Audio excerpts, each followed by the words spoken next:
Nimbus News। Uttar Pradesh महत्वपूर्ण निकाय चुनाव, उससे ज़्यादा महत्वपूर्ण वाराणसी मेयर, जो कि पिछले कई सालों से या कहें कि 1995 से लेकर अब तक वाराणसी में भारतीय जनता पार्टी का ही मेयर चुना गया। इस बार भी उम्मीदें लोगों की बरकरार हैं। जनता का विश्वास क्या जीत पाएंगे भारतीय जनता पार्टी के प्रत्याशी, ये तो आने वाला वक्त ही बताएगा। लेकिन प्रत्याशी के रूप में बहुत सारे ऐसे कैंडिडेट खड़े हैं जो अपनी अपनी लड़ाई जनता के बीच में जाकर लड़ रहे हैं और जनता को भरोसा दिला रहे हैं कि यदि इस बार आपने हमें अपना बहुमत दिया तो आपकी परेशानियों का हल भी निकालेंगे, उसका निवारण भी करेंगे।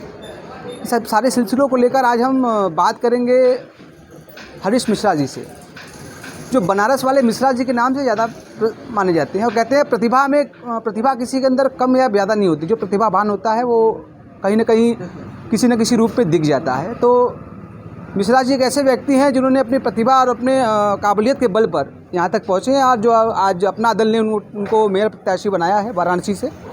तो सबसे पहले हरीश जी बहुत ही शुभकामनाएं आपको मेयर प्रत्याशी के रूप में खड़े होने के लिए। बहुत बहुत धन्यवाद निम्बूस न्यूज़ के सभी हमारे जो साथी हैं और पवन जी आपको कि इस चुनाव प्रचार के दौरान भी आपने अपना समय निकाला और हमारी बात हमारे सवाल को आप अपने चैनल पे चलाएंगे, इस बात के लिए बहुत बहुत धन्यवाद। तो हरीश जी सबसे पहला सवाल आपसे ये है, चूँकि आप बहुत ही जो है मार्मिक भी हैं अंदर से और आध्यात्मिक भी हैं और सवालों का बखूबी जवाब देते हैं।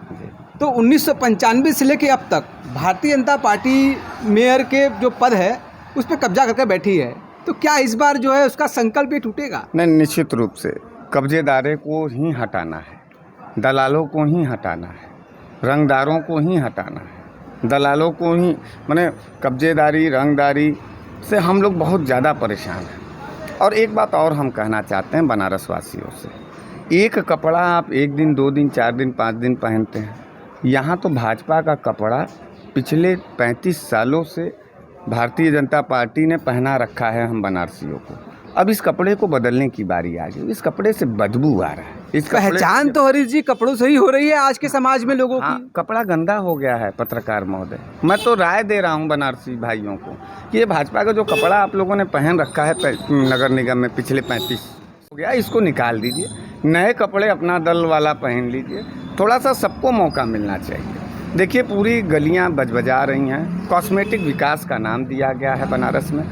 अंदर आप जाइए, सीवर बह रहा है, ये गली में है, हम लोग महमूदगंज के चुनावी कैंपेन में हैं, आप यहाँ आए, आप देख रहे हैं वो देखिए वहाँ कूड़ा अभी तक 12 बज गया है, कूड़ा तक नहीं उठा हुआ है। ये सवाल पूरी तरीके से ऑटो चालक टोटो चालक के लिए स्टैंड नहीं है, ठेला रेहड़ी पटरी वालों का जिस तरीके से उत्पीड़न हो रहा है, पटरी पर अतिक्रमण उनका ठेला कब्जा में कर ले रहा है स्मार्ट सिटी के नाम पर, तो गरीब गुरबे कहाँ जिएंगे? बनारस के अंदर 70% आबादी रोज़ कमाने खाने वालों की है। सर आज उनके ऊपर एक बहुत बड़ा प्रहार हो रहा है स्मार्ट सिटी के नाम पर। गरीबों को जीने का मौका नहीं मिल रहा है बनारस में। मैं मेयर बतौर पहले निचले दर्जे के लोगों को रोजी रोजगार की व्यवस्था देने के लिए आमादा हूँ। मैं ऑटो और टोटो चालकों के लिए जो है यहाँ पर स्टैंड, निःशुल्क स्टैंड का हम व्यवस्था कराएंगे ताकि ट्रैफिक का भी मामला दुरुस्त हो और हमारा ऑटो चालक भी जो है उसको संतुष्टि हो। जहाँ तक विकास की बात, तीसरी सबसे बड़ी बात है प्राथमिक विद्यालय। सर शिक्षा पर प्राथमिक विद्यालय, जो शहरी प्राथमिक विद्यालय हैं वो पूरी तरीके से जर्जर हो गए हैं और जो ज़मीनें हैं उसको भारतीय जनता पार्टी के नेताओं के द्वारा कब्जा कर लिया गया है। उसको छुड़वाना है, उस पर डिजिटल विद्यालय बनवाना है और प्राइवेट विद्यालयों का जो लूट चल रहा है उसको बंद करके प्राथमिक विद्यालय की उच्च शिक्षा को और ज़्यादा बढ़ाना है। तो सत्ताधारी पक्ष में काफ़ी आरोपों का एक जो है भरमार आपने डाल दिया है। ये बताइए हरीश जी कि अभी फ़िलहाल में जो स्थितियां हैं, भारतीय जनता पार्टी जो मेयर पद पर है सबसे ऊपर लिया जाता है, कॉरिडोर है, G20 का समिट जो है वाराणसी में हो रहा है, उससे चकाचौंध की स्थिति जो है पूरे शहर में, सड़कों की है, लाइटों की है। सर देखिए वो संसदीय कार्य की बात आप कर रहे हैं, हम महापौर की लड़ाई लड़ रहे हैं, मेयर की लड़ाई लड़ रहे हैं और मेयर की जिम्मेदारी पर बात करना। जुड़ाव तो कहीं ना कहीं बनता है। हम बता रहे हैं मेयर के जो कैंडिडेट हैं, देखिए चरित्र से ही परिणाम का अंदाज़ा लगाया जाता है। अशोक तिवारी जी हैं मेयर के प्रत्याशी, व्यापारी टाइप के आदमी हैं। आप बताइए, जो आदमी व्यापारी टाइप का आदमी होगा वो बनारस के निचले दर्जे के लोगों का, हम गरीब गुरबों के भावनाओं को कैसे अवगत हो पाएगा, कैसे बात करेगा।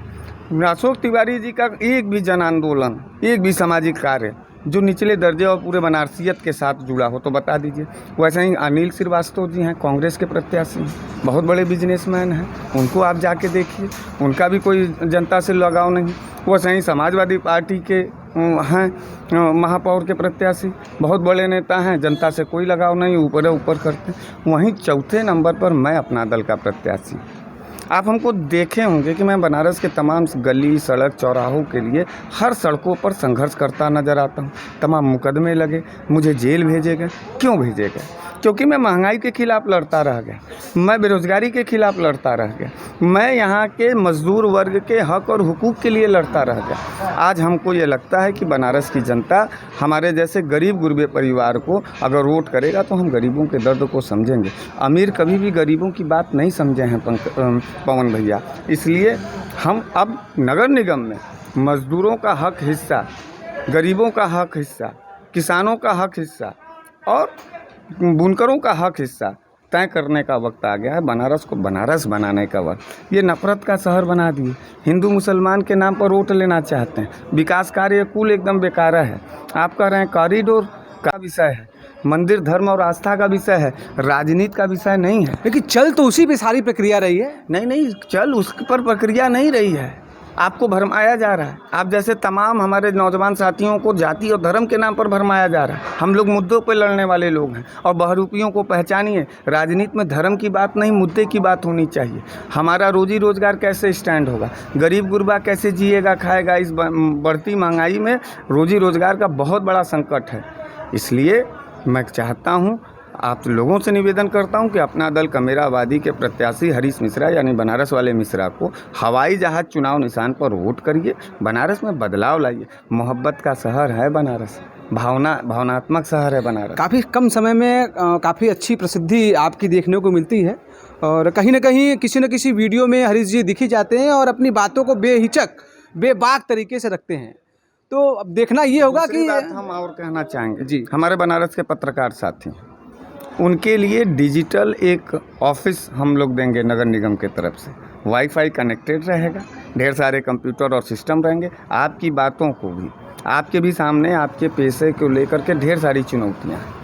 आपके भी सवाल को हम लड़ेंगे, वकीलों के सवाल को लड़ेंगे। देखिए, अपनी चुनौतियों तो पत्रकार लड़ता ही है और लड़ता रहेगा जब मेरा ये एजेंडा है। मैं पत्रकारों को भी उनका हिस्सा दूंगा, मैं वकीलों को भी उनका हिस्सा दूंगा, गरीब गुरबों का भी दूंगा, महिलाओं को भी दूंगा। और यहाँ सबसे ज़्यादा जो खर्च करेंगे हम अपने बजट का पैसा, वो हम अस्पतालों पे करेंगे, स्कूलों पे करेंगे। क्योंकि स्वास्थ्य और शिक्षा का जो महंगाई है ये पूरी तरीके से आम आदमी को तोड़ दे रहा है। वो क्या रोटी कमाएगा, वो रोटी खाएगा कि अपने बच्चे को पढ़ाएगा, वो रोटी खाएगा कि महंगी दवाई लेगा। इन सारे सवालों पर ये तमाम जो बीजेपी और कांग्रेस वाले लोग हैं ये चुनाव लड़ेंगे और फिर भाग जाएंगे, अपनी ठेकेदारी और दलाली और पट्टेदारी करेंगे। लेकिन आपका यह गरीब का बेटा अपने सवाल पर इसी बनारस में संघर्ष करते हुए दिखाई देगा। इसलिए संघर्षी साथी को यानी चुनाव चिन्ह हवाई जहाज को आप वोट करें और हमको।